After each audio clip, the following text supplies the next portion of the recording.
имам едно искуство исто со Сузана Спасовска, да види, да слушни ја остае менаџерот. Донесе една вечер, во 12 сата од спиење ме скорна. Во една друга дискотека околу Лозана беше, прв пат менаџер че работи музика. Е зел Сузана, позната и ја носи Сузана Спасовска во дискотекава, петок на вечер, метар неш снег наврнато. 1 метар снег наврнато.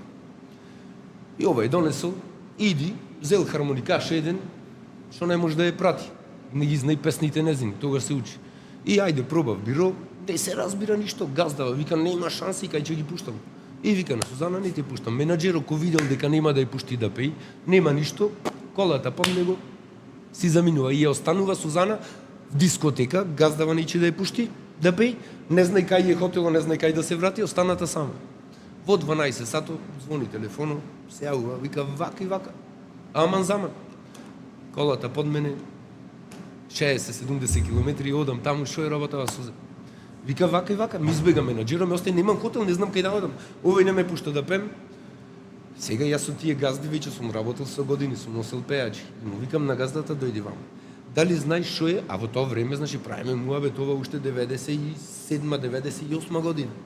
И викам, дали знаеш што е Сузана Спасовска за нас македонците во тоа време? Аж беа Сузана Благица Павловска. Да. Викам, Сузана Спасовска за нас е што е за вас Лепа Врена.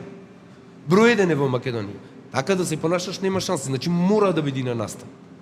Ама вика како да настапи кој не може да ја прати. Викам, јас ќе ти донесам оркестар наредната ден во сабота што ќе ја прати, али мора да настапи. Викам, иначе да знаеш дека ќе ти во сите вестници сегде ќе напишам дека имате изиграно и повеќе нема македонец да ти цапне во дискотека.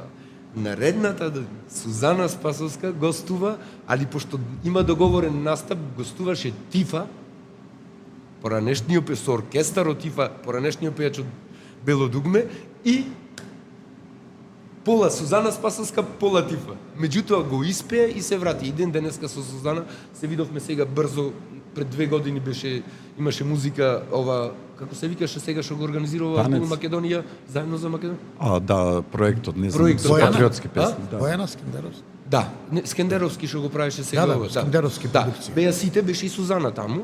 Се видовме после толку време. Али ти викам, ете искуства од еден куп што останале пејачите што не си ги остел на цедило и затоа имаш поштовање, значи работиш и ден денеска со еден куп пејачи.